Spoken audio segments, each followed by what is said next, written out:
Can't believe I let you guys talk me into following a vampire to an undisclosed location. Actually, it's not an undisclosed location. It's a pawn shop. It's got a sign right out front. An undisclosed location wouldn't have a sign. That's not what that means. Never mind. Oh, did you guys see this antique Halo serving set? It's 100% complete. Usually they're missing a glass or two or the chilling sphere. If you break it, you buy it. And if you can't afford to buy it, I break you. Oh, man, that was close. I think you should put that down now and stop touching everything. That goes for both of you. Good thing the Riveteer Fixer told me to find you guys. I don't think you would have found me on your own. Hey, we were just taking a break, and also I did find you. You were standing in that dark corner watching us. You were trying to buy Halo from me. You didn't even know I'd been following you for several blocks. That's fair. Do you happen to have any Halo for sale? No. Shut up and let me work. I think I'm gonna take a nap. I'm starting to get the after trash meal sweats. I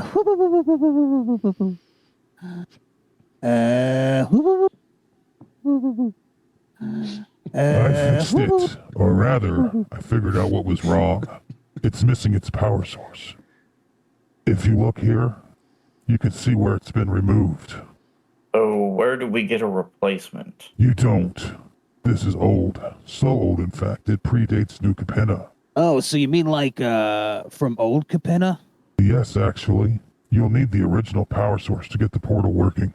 Anything else isn't going to work. So it was removed on purpose? Who do you think has it now? Obscura. Maddox sold it for Halo. I mean, it's Obscura.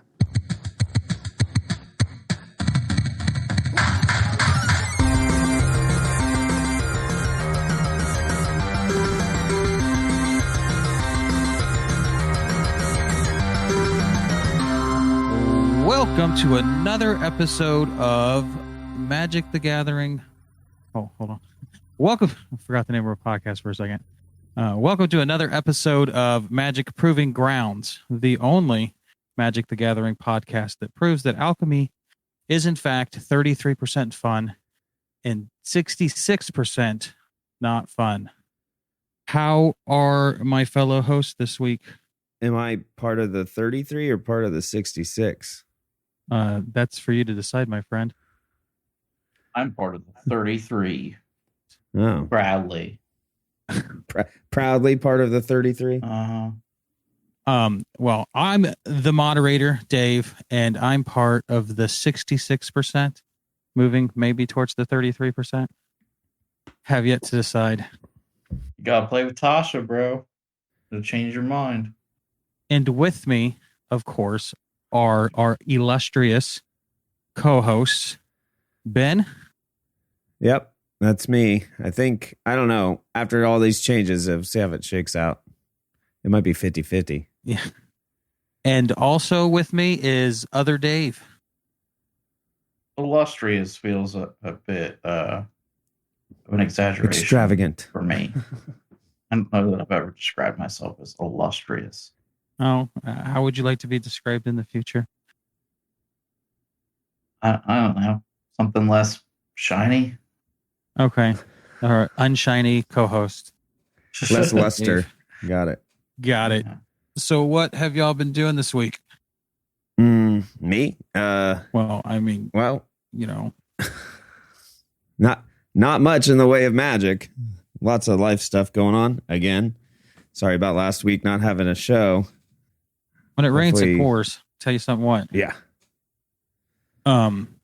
So Ben's not been doing much. How about you, other Dave? I largely spent the week expanding my comic book collection. Played a little bit of Magic. Mostly just spent my week. Nice. Traveling around, going to different comic book shops and buying stuff for my collection. Wow. That sounds kind of cool, actually. A lot better than the most of my week, although I did get a chance to play some Magic. So just finished out last Mastery Pass pretty strong. So got a lot of extra cards and stuff. working the ladder. Didn't get to gold this time because I didn't have a lot of time to play because of life stuff. But there's always next month. Tried that new jump in because they redid the cards for jump in with the last update. Got a chance to play against that polar bear alchemy card that we were talking about last episode.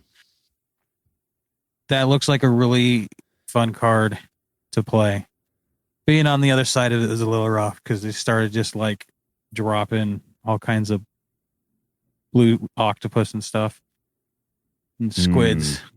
And I was just like, guess I'm done here because I was playing it was the double team pack and then another, I forget the name of the pack. But it was another like double pack for attacking in twos and stuff. I don't know. Anyways, there's red and white. Both of them. Yeah. But yeah, that I definitely want to play with that polar bear card. So I have a story about the ranked. Apparently, whenever I got because I got my new computer, my new phone about the same time. Apparently, whenever I installed Magic Arena on my phone, I accidentally switched off of ranked and into just free play, and I did not realize it until it ended, and my rank was like silver. And I was like, why the fuck am I silver? I've been playing a ton of matches. I've been winning a bunch. What's going on? I don't know. And then I realized I hadn't been playing ranked at all. And well, I've done that too before. And then you like notice like 3 or 4 matches in, and you're like, did I even play Magic? I didn't get a rank for any of these wins. But that's kind of a commentary on what ranked does to people and their motivations to play Magic. But that's neither here nor there, unless you want to have that discussion. If not, we can move on to news. You guys want to do some news? Sure. Well, I'm sure all of you hit me with that beautiful news. I really thought you were going to say beautiful bean footage for a second. I almost did. That's what I was waiting for. Then I realized this was an audio podcast and there is no footage. Oh, there's bean footage playing in the background right now, just because they can't see it. I'm sure everyone's noticed that there was a huge update to the game. And with that update came the release of Baldur's Gate. Well, I guess the official name is Alchemy Horizons Baldur's Gate. So get it right. It's a weird naming convention. It really is. It's a mouthful for no reason. And I feel like it actually needs another subtitle. Like Alchemy Horizons Baldur's Gate Battle for the Crown or something. Like I feel like it actually needs to be longer. Alchemy Horizons Baldur's Gate, the cards you care about. Yeah. Alchemy Horizons Baldur's Gate will bleed your wallet dry. That's it. We should get a job at Wizards.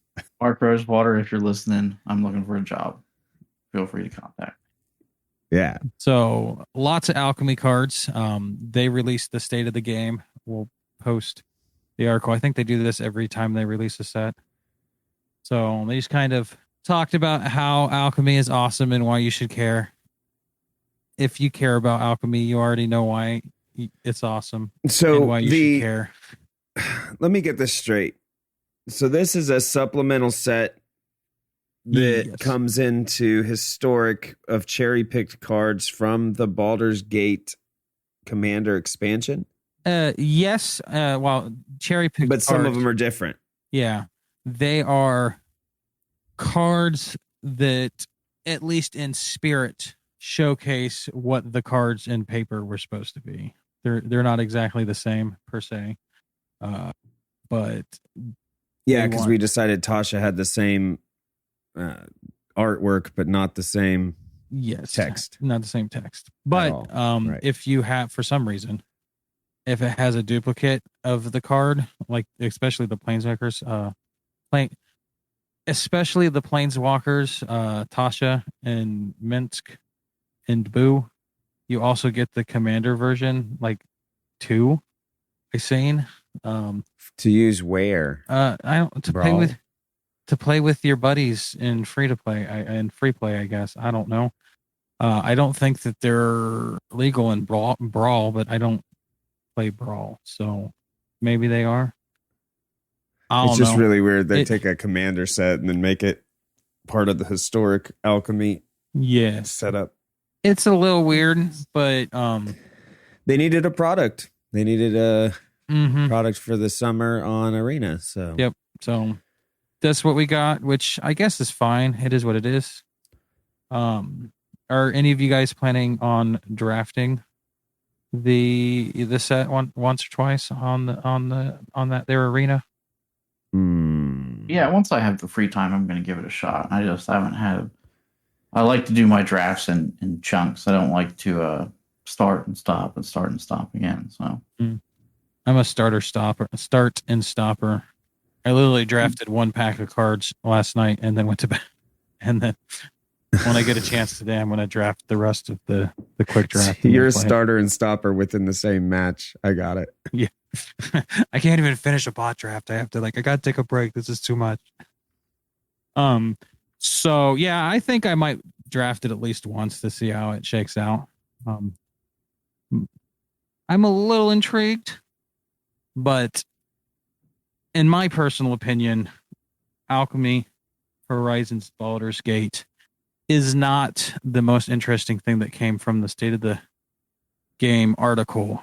Personally, the announcement of Explorer Anthology #1 is what piqued my interest the most. So they went ahead and announced that they're going to be releasing 2 anthologies by the end of the summer, one being the first in the anthology series for Explorer, and the second being Historic Anthologies #6. Now, for those of you who aren't familiar, the anthology sets have been a collection of 20 cards that you can just buy outright from Magic's past. So in the case of historic anthologies, they've been cards that Wizards feels they want to bring into the historic format. By buy outright, you mean use wild cards on? Well, you can use wild cards, but the way it's worked in the past is it's like, give us $20 and you get these cards or whatever the cost was. And then if you didn't buy the anthology before it disappeared, you can still claim wild cards to get them. Gotcha. But the thing that buying them outright with cash gets you is 4 copies of each card. So it's kind of the better deal if you buy them outright when they're selling the bundle. Yeah, because you can buy them with gold too, right? Yeah, you can buy them with gold. I've bought one with gold before, and I might have bought one outright. I don't think it's actual cash, it's gems, but let's be serious. Right. Unless you draft a ton and turn your coins into gems. Yeah, for most people, it's cash. I'm definitely down for that. In the case of the Explorer Anthology, it's obviously going to be Pioneer cards that they want to bring into Explorer to help complete the format moving forward towards Pioneer. Yeah. So I'm kind of interested to see what cards are going to be in that anthology. Do we have a list on that? They didn't release a list. Other Dave, you mentioned that you'd heard that Swift Spear was coming to Arena. Yeah, no, I heard that Swift Spear was going to be in that anthology. That's what I was going to ask. That's a pretty good idea in my opinion, because that's one of the key cards in the mono red deck, and it's hella easy to program, I imagine, because they've already got all the pieces already in there, put it together, throw in some art. Yeah, I would be very surprised if that particular card isn't in the anthology. Well, yeah, because you got to think about it. They got like Amonkhet's there, so Soul Scare Marriage is there, so they already have the coding for prowess. I mean, that's probably like people like poo-poo on why can't they just put cards in here? It should be easy, but some of the cards have different abilities that probably takes a lot of coding to get to work. Mm-hmm. But like Swift Spear has prowess, so prowess is already in Arena, so therefore that should be an easy tick to help complete that red deck. Yep. So what other cards do you foresee or wish might be in this anthology set? Oh man, I feel like this is a question for me. I just don't know what's not in Explorer really. Swift Spear would be good. The mono green deck needs Nykthos, Shrine to Nyx. Yeah, I've seen people saying that they think Nykthos will be in there. I think that'd be a good That'll one. make it. Yeah, for sure. That'll make it like probably the best deck in the format on Explorer. I mean, it's still really good without it, but that'll just kind of push it over the edge. Karn the Great Creator was in War of the Spark, right? Correct. Okay, so he's in there already for that deck. Seen some people asking for Reflector Mage and Spell Queller. Interesting. I think Spell Queller would be a good addition, honestly. I like Spell Queller a lot. What's that particular card do off the top of your head? I don't. So if I remember correctly, it's one color, one blue, one white. When it comes into play, you can exile a spell with converted mana cost 4 or less. Yeah, exile target spell with converted mana cost 4 or less. A lot of times, just being able to do that and delay whatever spell it is. So yeah, that spell goes off at a time that is less than ideal. Yeah, saves your combo. Yeah, cool. Yeah, that's a neat card. Definitely would be good for the blue-white spirits deck. That doesn't exist on Explorer, as far as I know. It will soon. They're building it. If you build it, they will play. You afraid to say the word "come"? Well, it just doesn't make any sense. If you build it, they will come play Magic, I guess. Yes. It didn't make any sense in my mind. So, anyways, to round off the rest of this article, they basically reiterated the renewal process that they're doing for standard rotation. So, I'm not going to cover that, but if you'd like to go listen to episode 9, we talk about it there.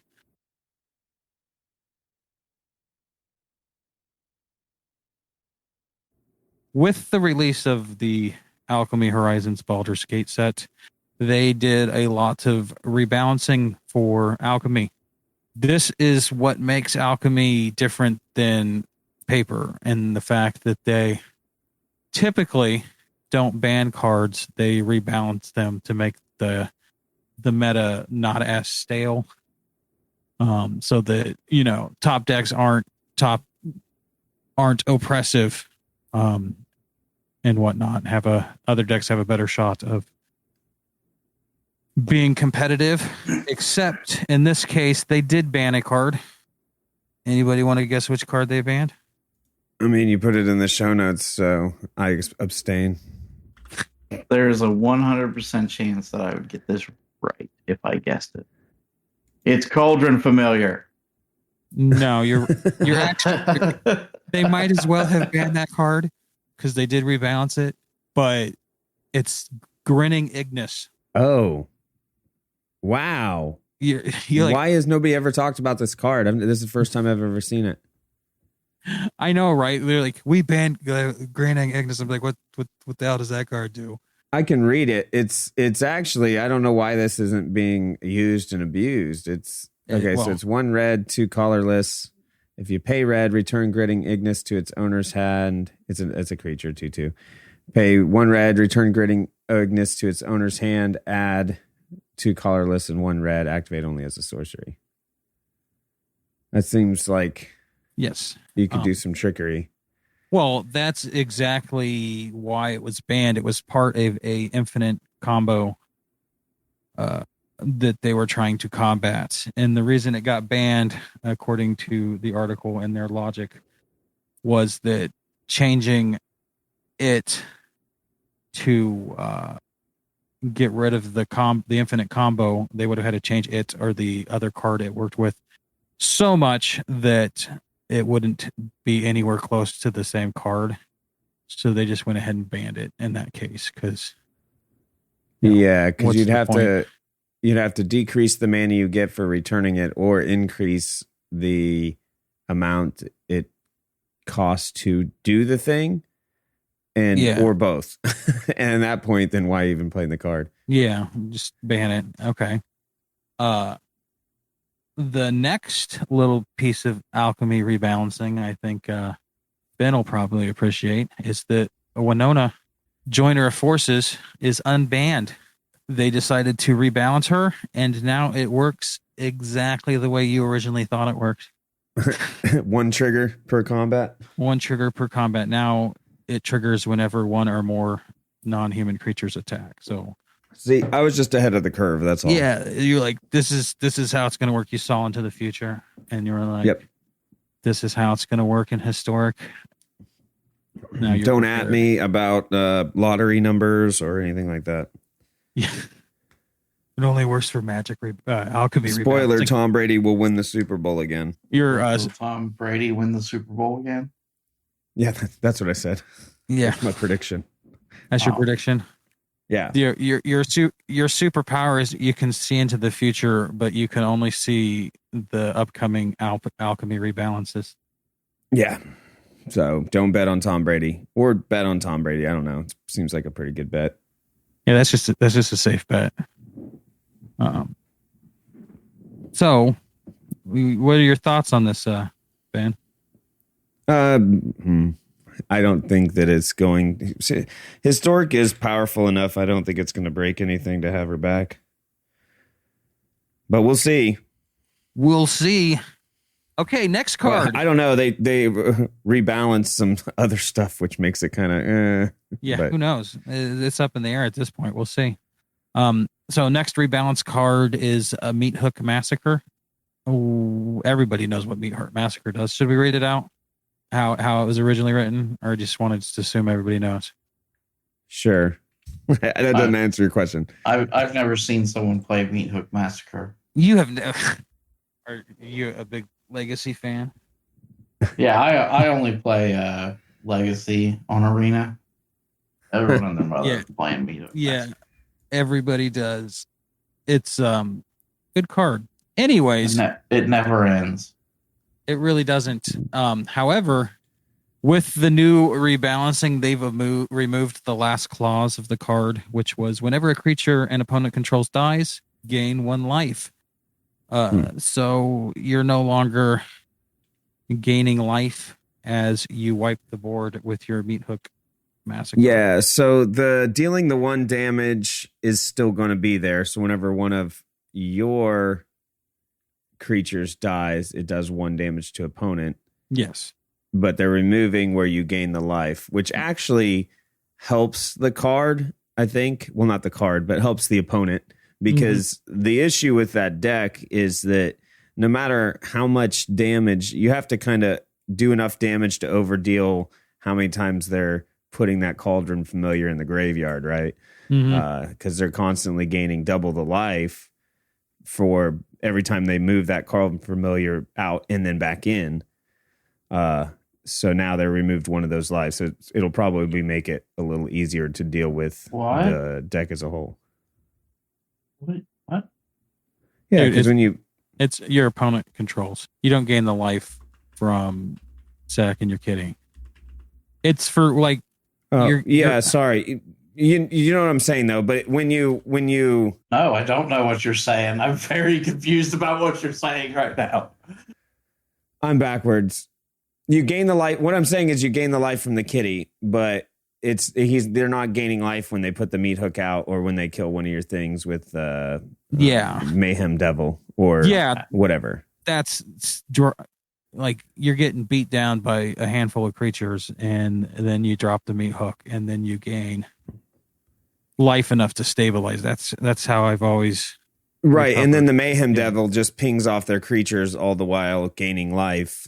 Yeah. So you can't do that anymore. So it's less of with this new balance, you're not really as far behind the 8 ball. Yeah. Because you can still out damage them directly to the face or whatever. Yeah, because without them continuously gaining life. Yeah, the meat hook player has less of a chance to stabilize on the life total side of right. things. Yeah. I guess that's what I was saying, even though I said it wrong. Yeah. You got to speak, Ben. I got where you're going with it.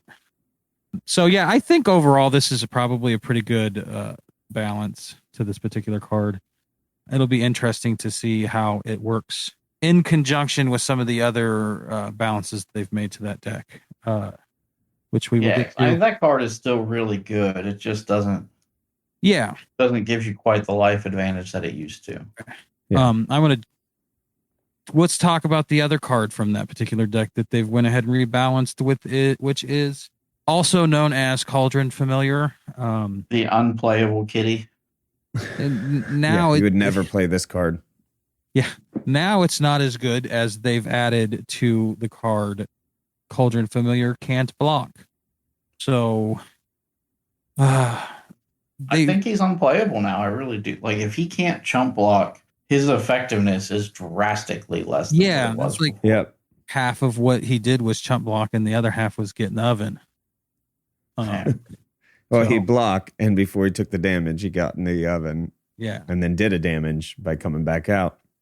Yep. He baked me a pie. So it seems like they're trying to go after this deck to make it so that it's not because as Dave said before, his problem with the deck is it's not interactable, which they haven't changed that really, but it did make it so that the other deck can't interact with you as much, or they can't benefit from interaction with you. They've definitely decreased the overall power level of the deck, in my opinion. Especially, it seems like I really think that if Cauldron Familiar can't block, the deck is unplayable. Huh. Oh, it'll probably still be played. It just won't be top tier, I imagine. Oh, well, okay, yeah. Sure. I mean, you can play anything you want. I can build a Visitrex deck if I want to. Hey, you leave Visitrex out of this. Yeah, I can do whatever I want, but I think the deck is not competitive if the kitty can't block. Yeah, I do think people will still find a way to make it competitive. It just won't be as annoying to play against. That's my opinion. They're going to take out the kitty and put in the polar bear. That's how it's going to work. Well, yeah, that polar bear is awesome. Let's move on to the next two rebalances, and these ones are targeted at the Is It Phoenix decks, basically. So Dragon's Rage Channeler, also known as Darcy, has been rebalanced. It now only receives +2/+0 when its controller has Delirium. So she's basically a surveil trigger now. Well, she still gets flying and she's just really easy to kill. Must attack every turn. Still dice to bolt. So yeah, but also shock and play with flyer. Yeah, now shock because isn't bolt banned? Yeah. Okay, so it now dies to shock or pinging or one trigger from Mayhem Devil. Yeah. Yeah, definitely. It's going to die fast. More fragile with this tweak. It ain't going to stay on the board for very long. And then, so I guess, what are your guys' thoughts on this particular rebalance? I mean, I'm a huge fan of Darcy. I think she's one of the best cards in the format, but now she's not. Yeah. I'm a fan of Darcy too. Pretty good card. Like me, my Surveil triggers pretty good on the beatdown when you get the Delirium. But yeah, she's a game closer, and I'm not sure she will be now when you can just ping her to death. Yep, exactly. So what do you think, other Dave? About Darcy? Yeah, Darcy. Yeah, I don't. Well, now you don't have to worry about her too much. No, I didn't worry about her before, but I think it is a good change overall, except for people who like that card. Every nerf is fine except for when my favorite card gets nerfed. Right. Like, I think all of these changes are better for Magic as a whole. It does suck for people who like to play those cards, though. Better for alchemy magic as a whole. Yeah. I mean, if you could do this with paper cards, I think it would be better for Magic as a whole, too. You just can't do it with paper cards. I mean, yeah. I like the finality of living with your mistakes, though. That's life. Anyways, the last rebalance card is Unholy Heat. So, what they've done is they rebalanced the Delirium boost, and it is now 4 instead of 6 damage. So for 1 red, you would deal 2 damage to target creature or planeswalker. And now, for 1 red mana, when you have Delirium, instead of 6 damage, you do 4. yes. So it's more of an unholy warmth, in my opinion. Yeah. In Historic, I don't play Historic too much. So what is the overall point of having Delirium besides these 2 cards in like the Historic meta? Is there anything else that benefits from Delirium that you guys know of? Not that I can think of. Or at least not in any major way. Not in the Is It Phoenix deck anyways. These are the 2. Yeah. So these are the 2 that, at least in Modern, are really people care about Delirium for. Because they're Modern Horizons cards, actually. So yeah. Why? I'm not sure what else you would. This to me seems like you don't even really need to worry about Delirium. I mean, you're not getting. Well, like you wouldn't want to build your deck around getting Delirium just for these 2 cards the way that they've been balanced. I guess I don't know. These are more opportunity adds than anything, because you're not with the Izek Phoenix deck. The point isn't to get Delirium; it's to dump as many cards in your graveyard as you can so that you get the Phoenixes out, and casting spells to get the Phoenixes out so you can cheat them into play from the graveyard. So these are more like opportunity cards. Because you're going to get because it's the same. It's the same as the Murktide reasoning. You're dumping him in to pay for Murktide, and then you also by chance get Delirium. I just wonder how that deck will shift with these rebalances, because there might be something else that actually does it better, because the value add isn't really there anymore. Yeah, I'm not sure. I don't think anything. Darcy will stay for sure. I don't think anything changes, because that deck is all about aggression anyway. So like Darcy not getting the +2 toughness, who cares? No, it's going to get killed. Well, if you can get a couple, but I mean, it gets killed when you don't have Delirium anyway, because it's a 1/1. Right. Unholy Heat. If Lightning Bolt was in the format, I think it'd be different. But Unholy Heat still might stay, because it's still 2 mana or 2 damage for 1 that sometimes is 4.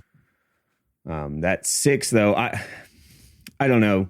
That 6 really helps kill problematic planeswalkers like very efficiently. I mean, yeah, I get that, but I don't feel like any of this kills that deck, and I don't feel like any of it really changes that deck either. Yeah.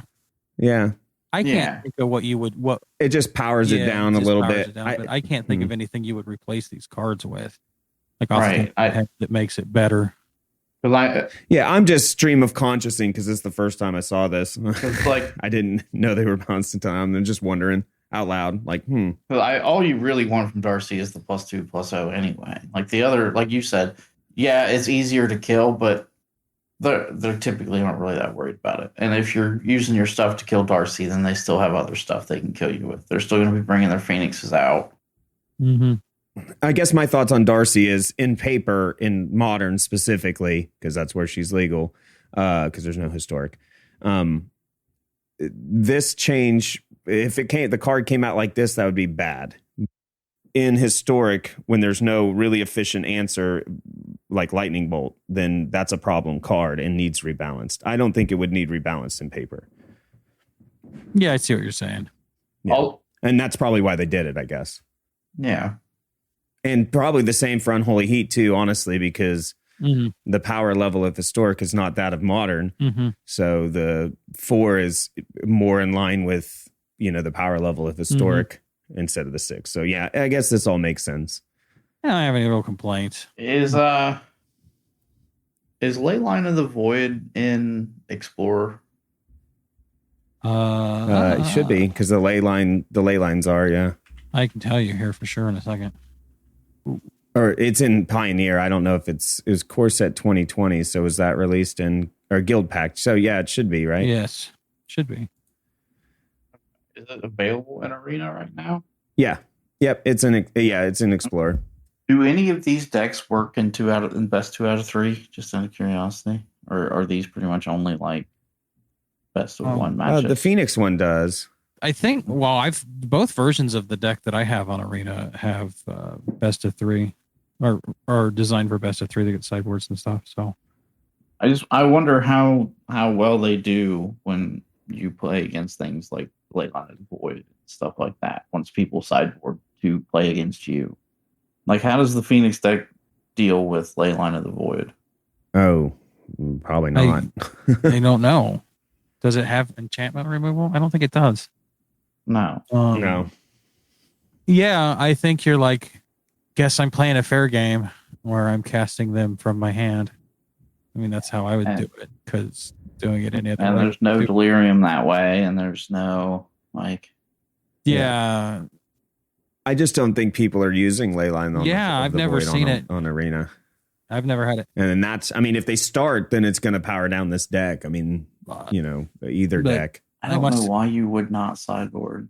I don't play a lot of best of 3 games, so that's probably why.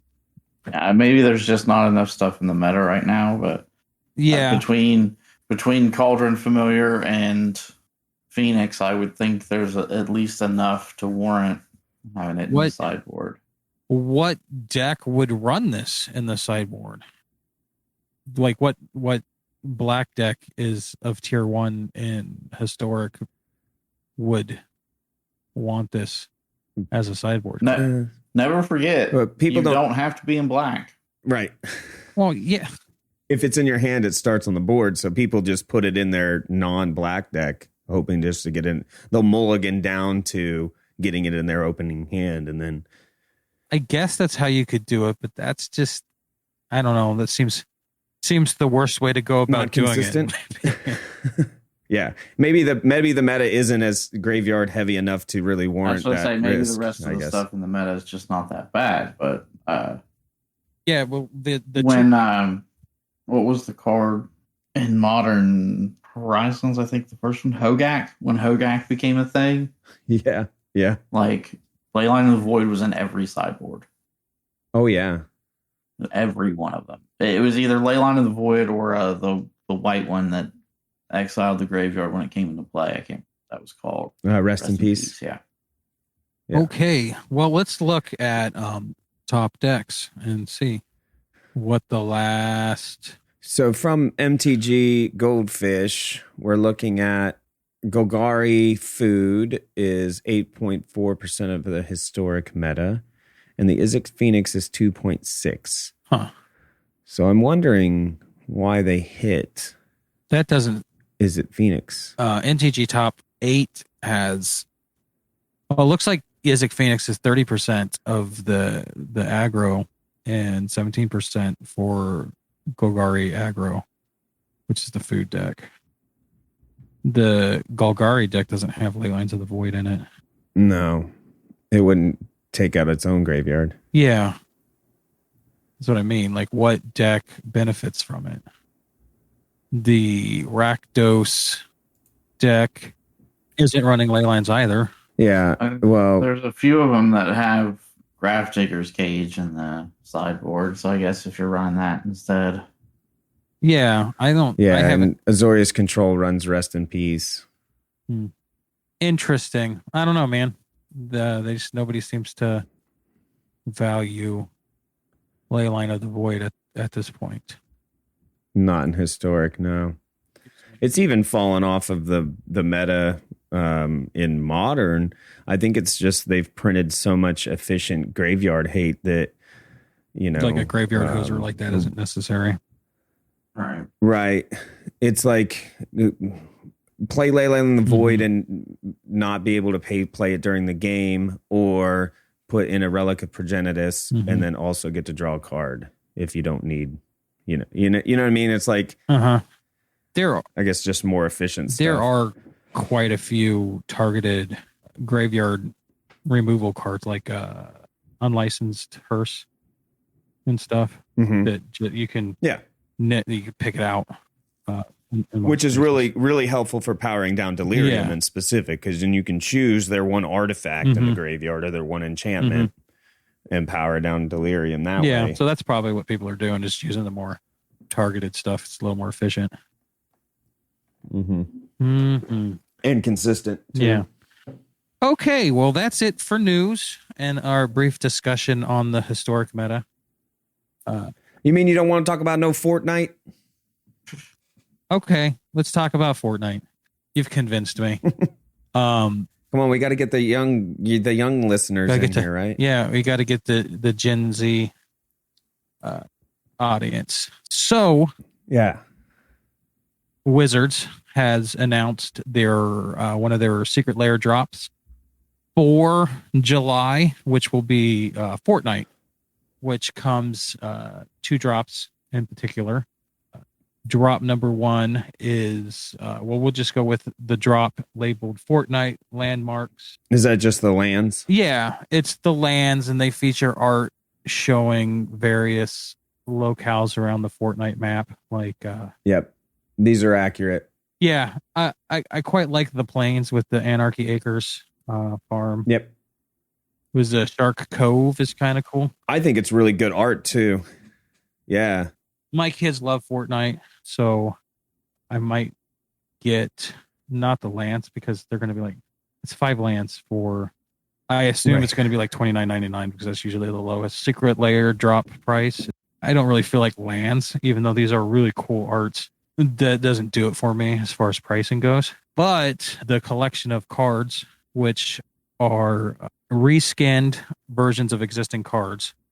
Do you guys remember the Godzilla cards from Yes. Ikora? Mm-hmm. Same concept. Also the Street Fighter cards, same concept where they Yeah. have the Where actual it's an name of the existing card Yeah. that's been renamed. And then you have the skin name, if you will. We'll do Fortnite flavoring. It's a reskin. The So skin they're name's Fortniting up. up Yeah, they're the Fortniting up magic these cards. cards. Hey man, I kind of dig it. So They're reskinning. and then the actual name of the cards underneath it and a little added placard thing. So Yeah, the Dracula cards, the Dracula box toppers did this. The Yeah. Ikoria box toppers did this. yeah.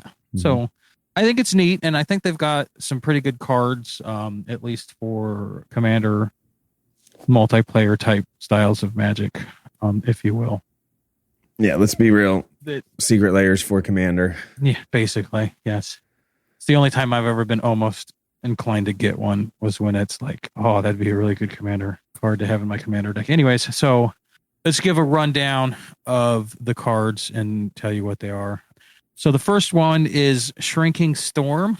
So anybody who's played Fortnite knows that reference. Yeah, the storm closes in to hurt everybody together. Anybody outside dies, Yes. This or in the storm dies. is the reskinned version of Wrath of God. I think it's pretty Which fitting. makes sense. Destroy all creatures Yeah. that can't be regenerated. The flavor text for this card is Watch the Skies. Thought that was neat. Mm. And then the next one is called Crack the Vault, which is a reskinned version of Grim Tutor. Makes sense. You crack a vault, you get a card from your library. Yep, you get a prize. You go into Fortnite, you get all the loot from the vault, or in this case, you get one card in your hand. And then the Cube, which is a reskinned version of Planar Bridge. I'm not super deep into Fortnite lore. I think something happened if you touched the cube, or the cube Well, exploded at the end yeah. of a season or something, and then it teleported them to a different dimension.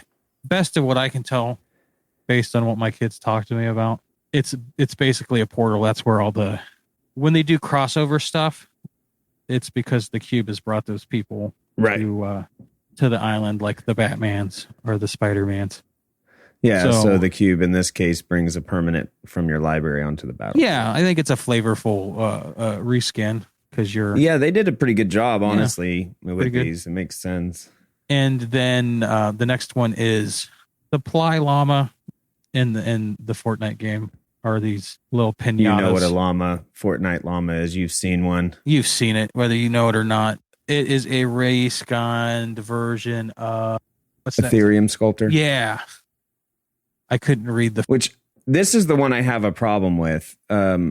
It's a creature. A llama it doesn't move. It's not in the game. It's not like, But it's you kill it to get the loot out of it, but it's not. it's like, an artifact creature though. yeah, I can understand it being an artifact, but a creature, I don't know. I don't know if this is the most flavorful one here either.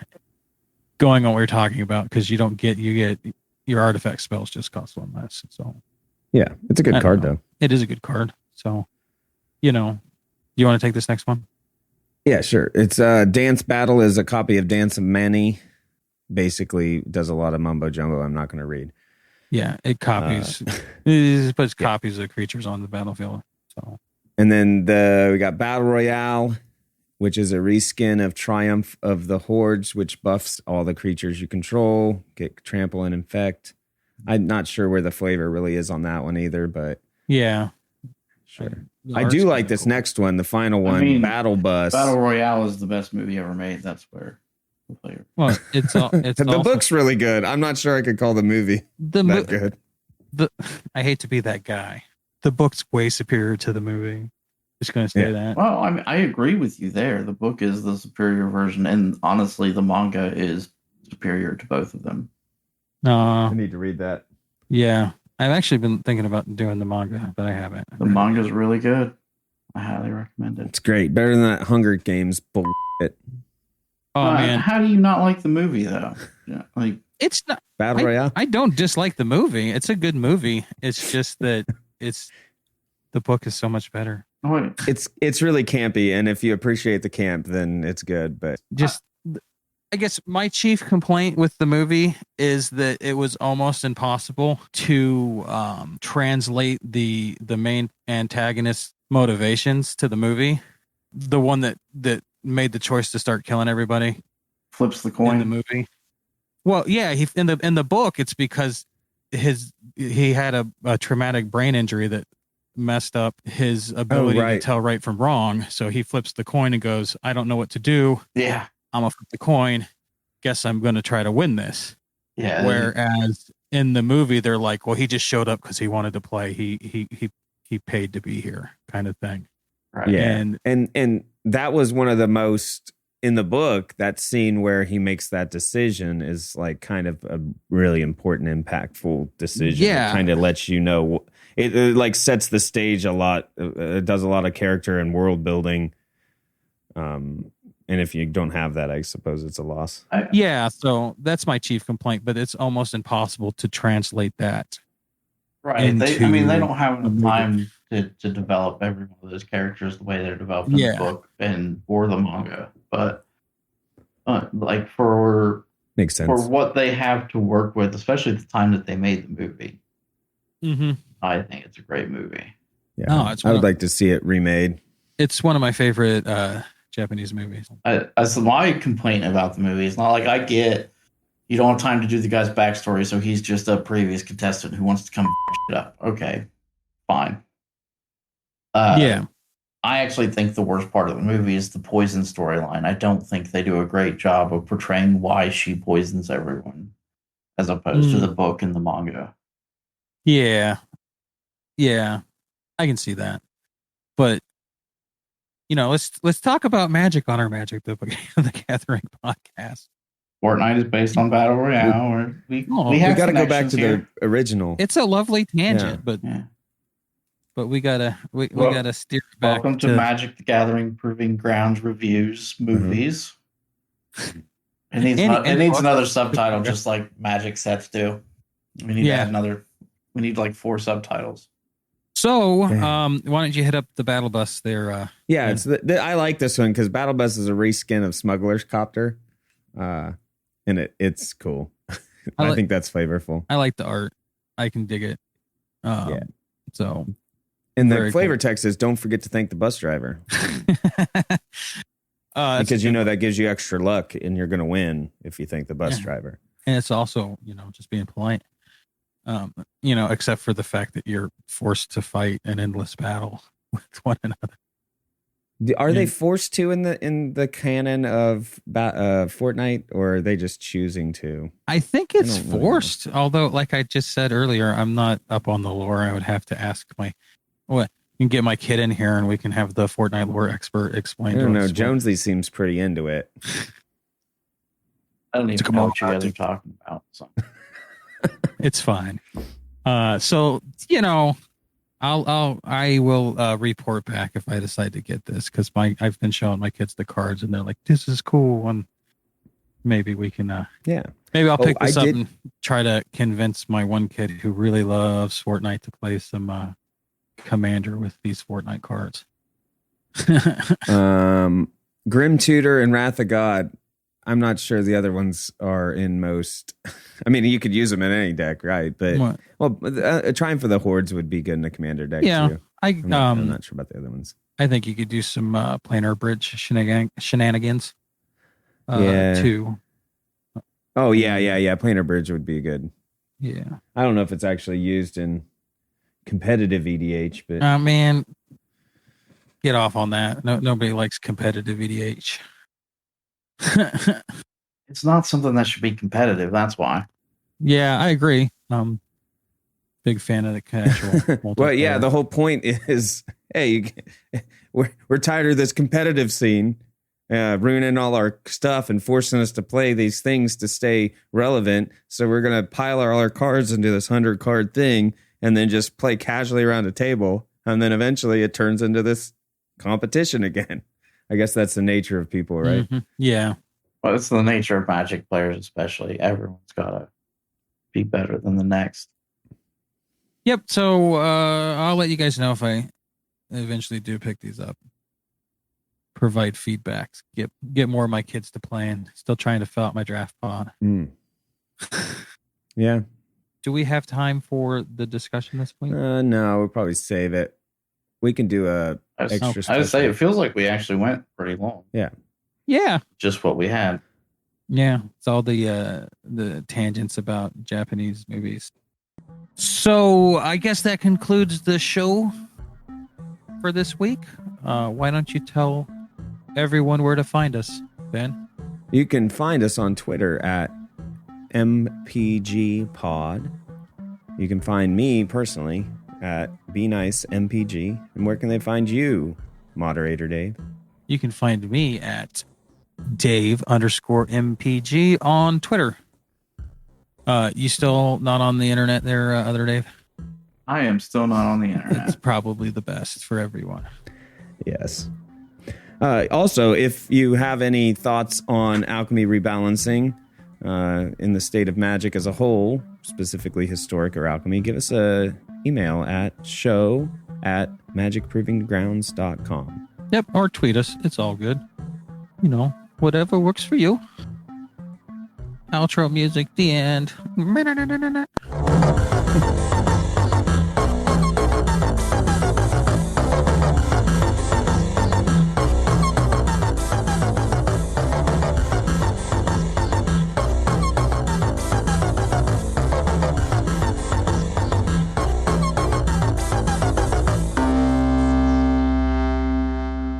I want to put the bear story at the end, but I think it's too. I think you need to cut it, man.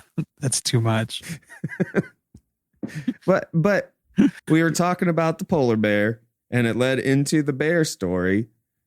I think that's man, it'd be perfect. But yeah, it's too. I much. mean, if somebody tries to it's not on the internet anymore, so it's not like anybody's gonna find it. But you could still find it. I found some links to it. They were just to some unsavory sites, and I was not gonna get a virus on your computer. Yeah. Let's not lead people to unsavory places of the internet. Yeah, at least not that'd on be purpose. pretty bad. Hey man, that was a formative video of my childhood. That explains. Is that a why lot, you're to be really honest. into shaking teddy bears? Oh, it's such a. The internet was such a strange place Was when we were it kids. just got stranger? Yeah, they just segmented it off into like 4chan and 8chan now. They don't. It's It's still pretty strange, but just better contained. slightly hidden.